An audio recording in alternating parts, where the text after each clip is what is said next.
Greetings, people of the internet. This is Scott with Serkworks Art Labs. Welcome once again to the underground laboratory where we create robots, aliens, zombies, and other imminent threats to humanity. And today we have, speaking of robotic threats, we're going to be inking this guy, this cute little, I don't know how much his thread he is, he's very cute, but this cute little kitten driving this giant mech. And this brings me to a question. Now, a lot of you guys see me inking these drawings. I do a lot of traditional line art, and I ink by hand and all that stuff. But what you guys might not know is that unless you've been to Serkworks.com, you might not know that I work digitally a lot. So it's like I have these two different styles between like the comic book stuff I do, it's all hand drawn, and the digital stuff. They look quite a bit different. So I started asking myself, what do you do? How do you market yourself if you have two distinct styles of art? And I think a lot of you guys are probably in that same boat. So we're going to answer that question while we illustrate that guy. And yeah, let's get to it. All right, so what if you have two distinctly different styles of artwork? How do you go about marketing that? I don't want this video to be a question of whether or not you should stick to one art style or have more than one, but I do kind of want to touch on that briefly just for a minute, because that's kind of a hotly debated topic. And my opinion is this. So it kind of, to me, whether you should stick to one style or if you have more than one, I wouldn't go crazy. I wouldn't go necessarily more than two, but most people are struggling with maybe one or two things that they kind of want to concentrate on. It's usually not a matter of more than that, but I don't want to get beyond that anyway. So here's what I would ask yourself. Who exactly are you marketing to, or how are you marketing your work?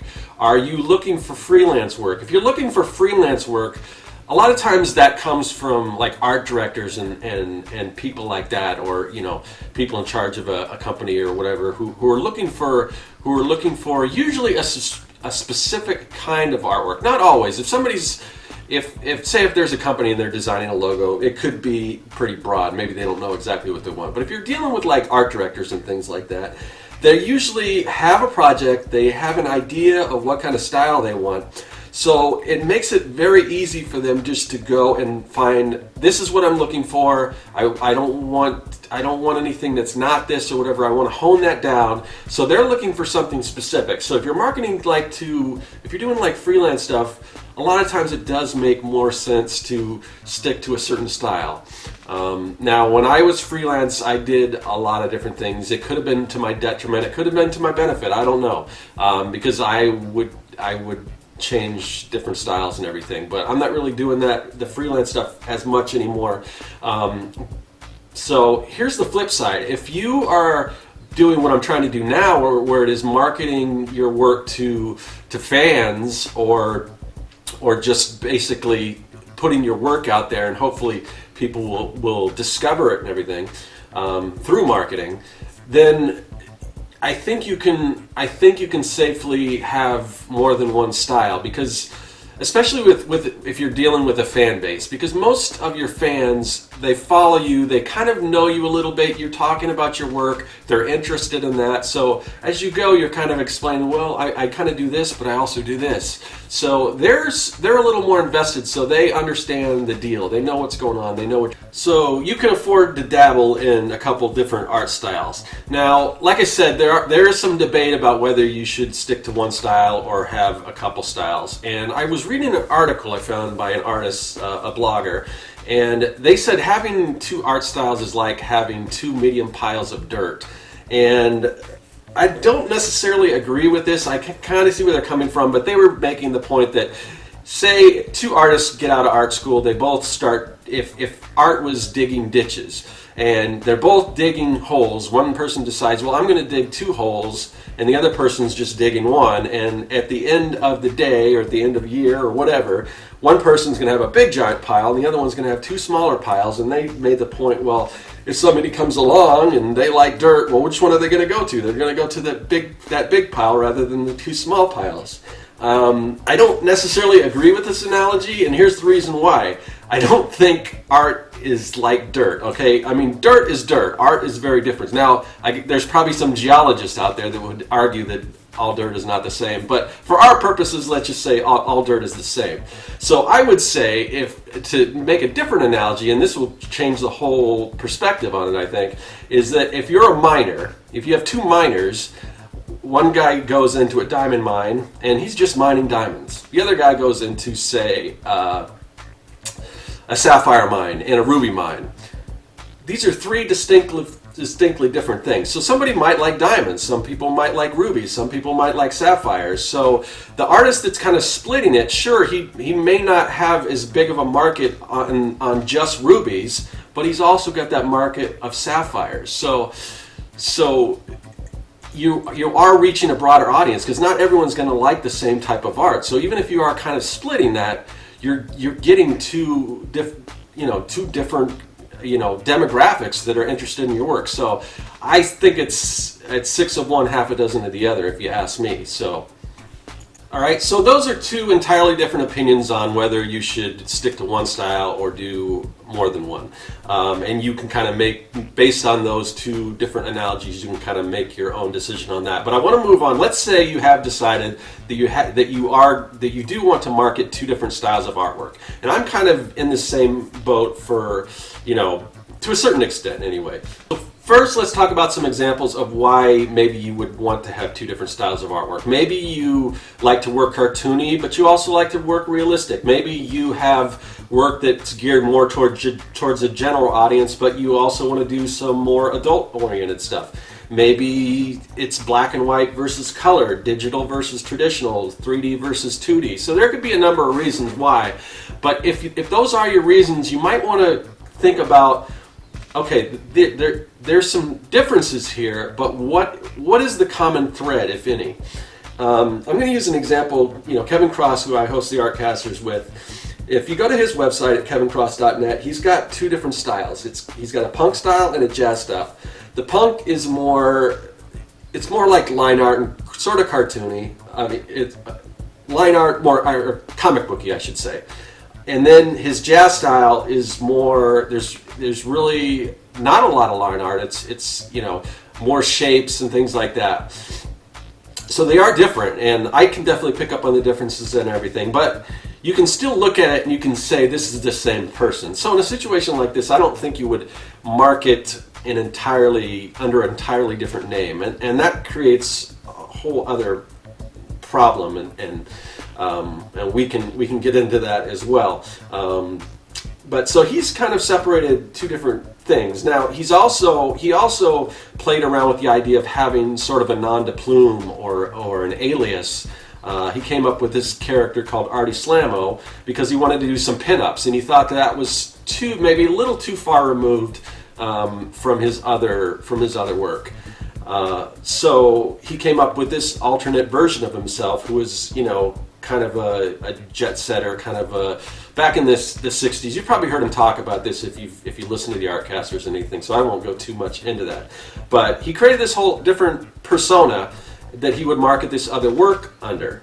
And it wasn't like it was a secret or anything. It wasn't, everyone knew that it was him, but it was a good way to separate those things. I don't think you have to hide that fact. For instance, if you can see like a lot of children's book authors or any authors have done this in the past. So, Stephen King, he created this alias, Richard Bachman. I'm not exactly sure the reason why. I don't know if it was just to see if his books would still sell, if his name wasn't attached, or if he wanted to do different styles of stories or whatever. But he went with an entirely different name. But that doesn't have to be the case. If you look at like popular children's authors, like say Dr. Seuss, he put out a lot of work that was geared towards adults, where he did nudes and things. There's even a book called The Seven Lady Godivas that was sort of a children's book, and it wasn't erotic in any sense or anything, but it was basically some naked women and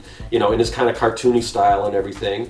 It didn't sell much, but he didn't change his name. I mean, he's already, and he could have easily done that. He could have, because Dr. Seuss itself is a nom de plume. I mean, his real name's Theodore Geisel, so he could have put that book out under Theodore Geisel. But everything that he put out, even his later works where he did some more adult stuff, it was still under Dr. Seuss.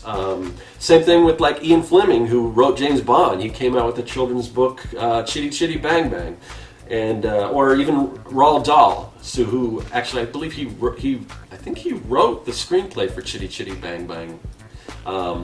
But anyway, you know, he's famous for his children's book, Charlie's Chocolate Factory and Matilda and, you know, witches, all that stuff. And he also did a lot of like macabre stuff and almost Twilight Zone-y stuff. And he wrote for like, you know, Playboy magazine and stuff like that. So even though the tone was different, the illustration style and the writing is sort of similar. So they didn't decide to change their name or, you know, go under an alias or anything. So I don't know that that's totally necessary, but or even like to keep it secret. Like I said, when Kevin decided to create this persona, it wasn't like he was saying, "Oh, that's not me," you know, unless it was just tongue in cheek and everything. So that is a route you can go. You can create a different persona and everything. The problem is if you do that, I mean, it is very difficult to market just yourself. I mean, I know just by, you know, doing what I'm doing, just getting the word out and building a fan base and all that, it takes a lot of work. So to try to create two of those simultaneously, that would be really difficult. So I don't know if I would recommend that, unless you're at such a point where you're so big where your fan base is just like, you've already reached that point, it's just on autopilot. Then maybe you can, you know, dedicate some time to developing something different. I don't know a lot of artists that are in that situation, but yeah, I mean, it can definitely happen. So if you decide to keep everything under the same banner, how do you separate that? There's some ways. I think there's some ways that you can kind of create a partition, just like Kevin did with jazz and punk style. I mean, you can kind of split your website up, or sort of make a portal. Say, for instance, if you do have a lot of stuff that's more general audiences, and then you do want to get into maybe some more erotic stuff, you can kind of do it almost like back in the days with if you're old enough to remember, or maybe you've heard tales if you're younger, of the video stores. You know, of course, you go in and they'd have, you know, all kinds of genres and everything, but they don't usually throw like the pornos right out with everything else. They usually have like a door, and you can go back in that door, and that's where they would have the adult movies and everything. So, I mean, you could kind of do something like that with your website, or you could separate it with like a Patreon. You know, you could have, maybe if you have erotic stuff, maybe that could be the exclusive stuff, or the stuff that's behind that paywall, because that would kind of help separate the kids, you know, from the adults, because usually most kids don't have credit cards and stuff like that. So that would be a good way to separate that. Or just create, like I said, a little portal on your website saying you're now kind of entering a different area. Just kind of be warned whether you want to just take it on trust that, oh, these people are old enough to see it or whatever, but just to let people know, just so they're not totally shocked, because that could have a negative effect on the rest of your brand if somebody is just, you know, appalled by that type of work. You don't want to just throw that out with everything else. So it's just some way to separate that, and you can get creative with it. I remember talking back about the video stores, way back, one of my first jobs as an artist, I worked as an architectural designer. We would create architectural renderings, and we had a lot of, you know, like stores and malls and food courts and things like that. But we also were developing some, you know, some branding and some, you know, just the look and feel, the interior design for a video chain. And I don't remember the name of it. There were a lot of them back in the days. But like I said, that door that has, you go back and it has the adult movies, they decided to do some creative branding where they had a green door. And at the time, I didn't understand what that meant, the green door. But evidently, they kind of filled me in because they were laughing. They said, "Oh, this is great! It's the green door." And I'm like, what does that mean? And they're like, well, there's an old porno flick called, like a 70, way back in the 70s, called Beyond the Green Door. So that kind of just symbolized that. So it's kind of almost like an inside joke, if you would know that. But it was creative and everything. So you can get creative with ways to kind of separate, if you're doing two distinctively, for two totally opposite ends of the spectrum, audiences.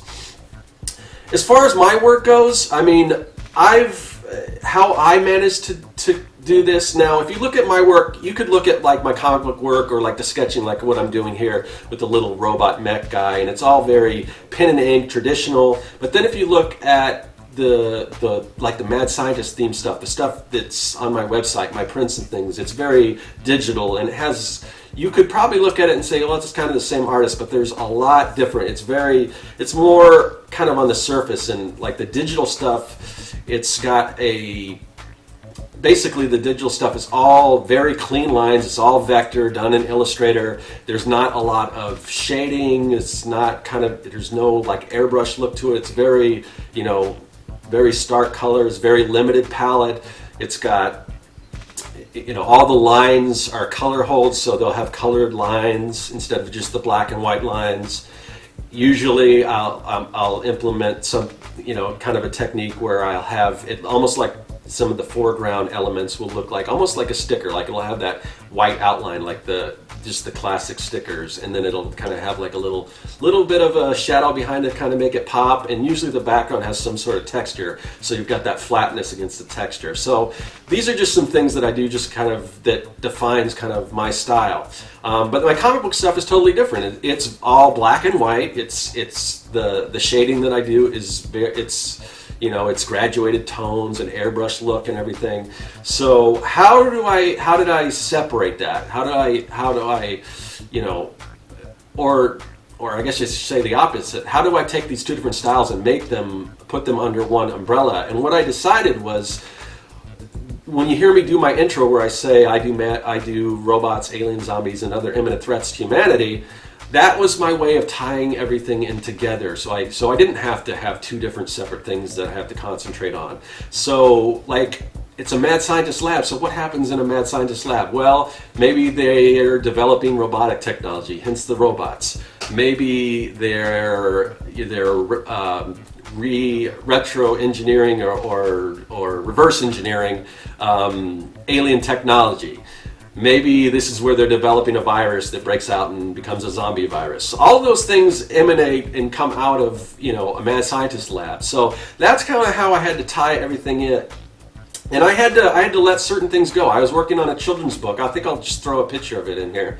And I really like the story. I like the art. I like working in this style, but it just didn't fit in the mad scientist theme. So I kind of had to put it aside, and I don't know if I'll ever get back to it. I don't know if I do. I thought about it, just marketing, just Serkworks, or not Serkworks, but just under my own name, Scott Serkling, and just put it out there. But I don't have a base. I'd have to start all over, like I said. So it just kind of sits there collecting dust right now. So sometimes you have to kind of make some hard decisions. Does this work? Because you don't want to be all over the place. I mean, I think you can get away with a couple different styles, but you definitely don't want to be all over the place. So those are some decisions and things that I've made to kind of tie everything together. So hopefully this helps. I mean, I definitely want to bring this to the comment section and get your opinions. Are you kind of struggling with this? Are there any things that you've discovered that go along with this? So hit me up in the comment section. I genuinely do like hearing from you guys. I like answering your questions, and I want to get more questions. So if there's a topic or something that you are curious about, or you want to hear my opinion on, or you just want to discuss, hit me up in the comment section, and I'd probably make a video out of it or something. So go ahead. Thanks again for joining me here in the Art Lab, and I really mean it. Do leave your comments in the comments section, so either I can get back to you with a response, or maybe even do a video if you got a great topic, one that I haven't covered here before. I'm always looking for topics, so help me out, send them my way. I love to hear from them, love chatting with you guys. And just to let you guys know, 100 Days of Making Comics Round 2 is going to be starting very soon, possibly next month, possibly February 1st. I don't know. I hear things. I hear things here in the Art Lab. I'll talk to you later. That is all. Hey everyone, thanks for joining me here in the Art Lab. There's a lot of other great content on the channel, so click that subscribe button and you won't miss a thing. If you're an aspiring evil genius, visit Serkworks.com for all your mad science supply needs. And if you want to contact me, hit me up in the comments section or follow me on social media. I'm looking forward to it. I'll see you then.